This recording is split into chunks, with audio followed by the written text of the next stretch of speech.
Hi everyone, it's Liam here from Rating the Races. So it's a little bit later this week. We normally try and get this out on Sunday. Unfortunately, it's been delayed till Monday. Looking back at some of the races over the weekend, who caught my eye, and what races they potentially could be interesting in going forward. First of all, I'd like to remind people, especially free members, well, obviously free members, that the first race of the day is always free. So you always see all of the ratings for the very first race of the day. And when was the 10th? Let's just have a quick look. I can't. On Friday, on Free Friday, so actually all of the races were free. But on Friday, we started with a 19.98 top rated winner, which was great. And I know some of our free members did have a bet on that horse. And a couple of them actually signed up for a premium subscription because they'd made a premium subscription fee already from the first race. So that was great to see. Anyway, let's talk about some of the horses that ran over the weekend and why they caught my eye and what I think they could be aimed at potentially going forward. And the first horse I want to talk about is Harter Dudery. Harter Dudery was a good winner at Warwick, beating Rebelli, and came to Cheltenham and was sent off 13-8 for what looked a quite a good race at Cheltenham, featuring the likes of JPR1, That's All Right Gino, and a couple of others. Now, the fact that he went off 13-8 suggests that they thought Harter Dudery would obviously go very close and is better than what he showed there. He couldn't keep up. He really couldn't. Over the 2 mile, he seemed to be he was outpaced, but wasn't like ridiculously outpaced. It didn't show to me like he was not good enough. It just felt that they were going a shade too fast for Harter Dudery, and he's finished last of 5.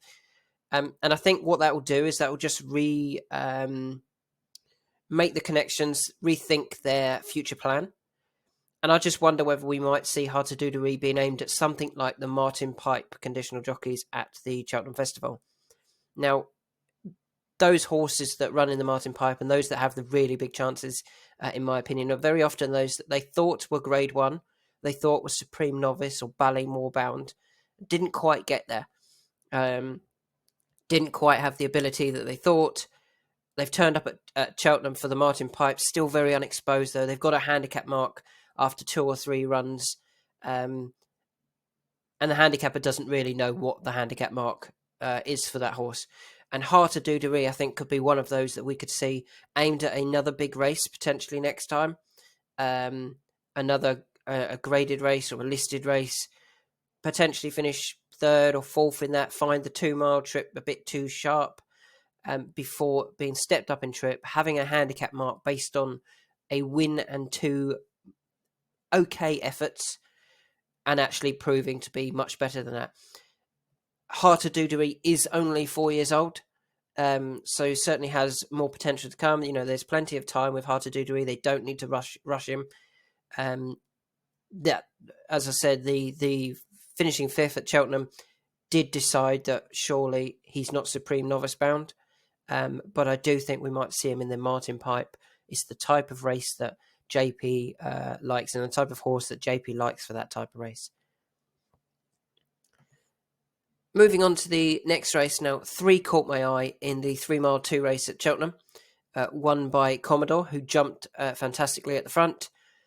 Mr. Fog Patches, I thought, was given far too much to do. The Irish National looks his target. You would imagine he wants a bit further. He did run in a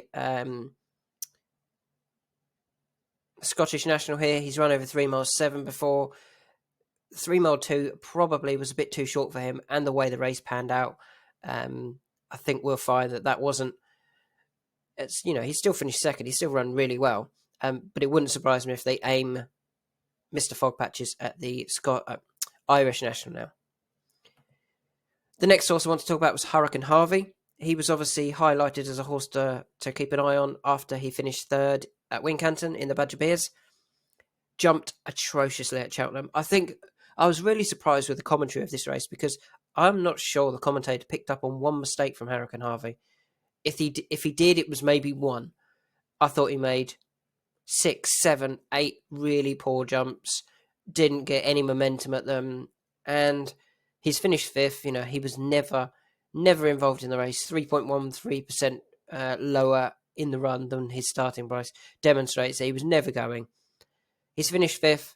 I think the handicapper will drop him tomorrow, and I think there's an obvious race for him, and I actually tweeted it here.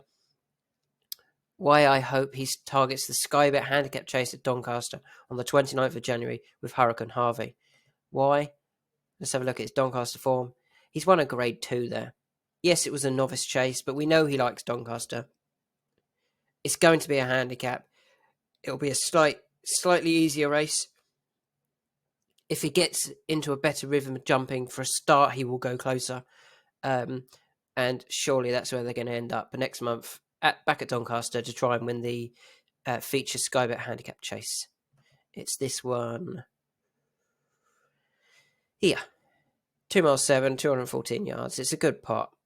That's where I think they'll end up with Hurricane Harvey. The final horse from that race that I want to talk about is Santini. Do you know what? I thought he ran a really good race for a long way. Okay, this isn't Gold Cup company, and the horses that are beating him, Commodore, Mr. Fog Patches, and Court Master. Court Master. Let's have a quick look. It was Court Master. Now, they're not going to be winning Gold Cups, and I'm not expecting Santini to be aimed at any graded races anymore. But I do have an interesting race for him. Everybody calls him, a boat. They think he's as slow can be. He is. He is very slow, but he does have ability. This was his first run since running in a Gold Cup where he pulled up. This was a much easier race, but he would have surely needed the run. Where do I want to see him? The Grand National. 4 mile 2. He can jump. His jumping's not normally an issue. He can jump fences. The 4 mile 2 trip will really suit him. He was rated in the 170s at one point. He's now down to 159 going into the race on Friday. I think he'll drop another £4 for that, and that'll take him down to 155. 155 last year would have meant he carried 10 stone 12. 10 stone 12 for a Gold Cup runner-up, a close Gold Cup runner-up, an RSA second, or whatever the race is now called, a Grade 1 hurdle winner, to be carrying 10 stone 12 in a Grand National, I think it would be crazy. I think that would be a really, really good, a great chance for them to actually bounce back and win a race. I really like that. I'm just hoping that Polly Gundry aims him at the Grand National. You've got a really talented horse, just hadn't been doing it for last season. This was his first run that he showed a little bit. You can see 82% win PR, which means that from his 9.68, he shortened in the run by 82%. And that's always a good sign to see whether the horse actually travelled well and traded well. And you can see the last time he did anywhere near that number was when he was second at Aintree in the 3-runner affair, where he was beaten by Lakeview Lad, I think. But before that, he'd done similarly, 83 at Cheltenham in a Gold Cup, 99 obviously when he won in a couple of wins, and second at Cheltenham in the RSA, he traded at 83% as well. So I don't want him to be heavily campaigned. I do think Polly will give him a couple of runs, but I do hope that if they keep running him over 3 mile, I think he'll keep finding things a bit quick, and he'll run well for a long way before not having the turn of foot even over 3 mile. And hopefully he'll get an entry in that Grand National. If he turns up off 155 or lower, I'd be very keen on him to run a really big race in the Grand National. Moving on to the next horse that caught my eye was Plan of Attack. Now, he jumped atrociously again. He's really, really poor at his jumping over these cross-country fences. If they sorted that out, I do actually believe he could go well in the race at the festival. Granted, that would be off level weights, but I think he'd just run the same sort of race. I don't think the weight's beating him. I don't think his handicap markers would be beating him. It's just his jumping. He just gets it all wrong and then runs and jumps again and drops back again and then runs on again. And I actually think he would go very close in the cross-country race. Granted, there are a couple that are higher rated that would probably take all the beating. Where should he go? The Kim Muir. Still off 138. He's run well in it before. He was going well last year when falling. That looks an obvious target for him. Run him in the Kim Muir, and I think he'll go very, very close. Or over those regulation fences where he can jump them much better than he can the twist and turns and the strange fences in the cross-country race. I think he would go very, very close, and hopefully that's the target for plan of attack. Potter's Corner finished second in the cross-country race, beaten on the line by Diesel Dallier. Personally, I'm gutted. I think he's been dropped too much in the handicap to get in the Welsh National, which is surely what he wants. I think he's demonstrated that his mark of 132 was very workable because he didn't have the ground. He had the trip. The fences were okay. I think he would prefer the more regulation fences, but he didn't have the ground, and yet he still finished a really close second in the cross-country race. If he gets in the Welsh National, then great. Hopefully he can go really well and go close in that. But I worry that he's not going to get in the Grand National, the Welsh National now. And that would be a bit of a mistake, in my opinion, from the placement of the horse this season. I do wonder whether he's just been aimed at races where there's other big races going on. But we will see. The next horse I want to talk about, and apologies if you can hear a dog in the background. Somebody's just come to the door and the dog's got very excited. The next horse I want to talk about on the Friday of the last week was Botox Huss. Now, he was a very good novice hurdler or juvenile hurdler. And I asked one of the Moors who they felt was the better horse out of Botox Huss and Goshen, and they couldn't split him at the time. It all went wrong last season. Nothing really worked. They had to go over fences. At Plumpton, he fell at the beginning of this season, and they've dropped him back to hurdles. They dropped him back to 2 mile at first at Cheltenham, and he disappointed, finishing 8th, well beaten in 8th. But they stepped him up to 3 mile at the weekend on Friday, and he ran a really good race for second. And I think that just will give them encouragement that that's where they need to be aiming him. You know, he may have just been a very good horse as a juvenile and winning over 2 mile despite the trip rather than because of the trip. And it might be that he wants this extra trip. You know, it wasn't, I think they did realise that. After finishing 4th here, you can see they ran on heavy going over 2 mile. But then they went very quickly up 2 mile 3, 2 mile 5.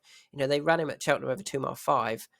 And he may not have stayed that day, so they then thought, okay, maybe he didn't, we need to drop him. But then he's shown this year that he actually does want that 3 mile trip, and I thought that was a really good race. And he reminds me, he's a very similar type to Pillion, who had a really good campaign, then a really poor campaign, then they changed the trip, and then he went very close. And I wonder whether Botox Huss might be aimed at a Pertemps qualifier at Exeter. If they run in that Pertemps qualifier and get him qualified, he could turn up at the Cheltenham Festival in the Pertemps final and be relatively well handicapped, I feel.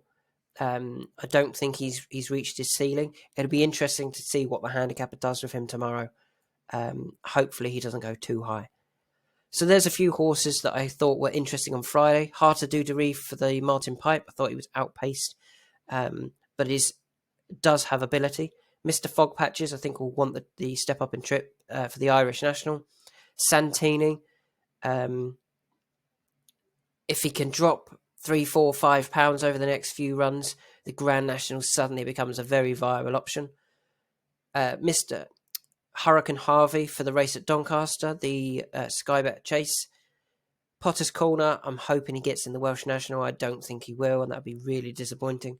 And Botox Huss for the Pertemps qualifier at Exeter, whilst I missed out plan of attack, who I think will be Kim Muir bound now. I've got another video coming of horses on Saturday, so keep an eye out for that. And there'll also be a video tomorrow, obviously, for the handicap mark movers. Thanks for listening.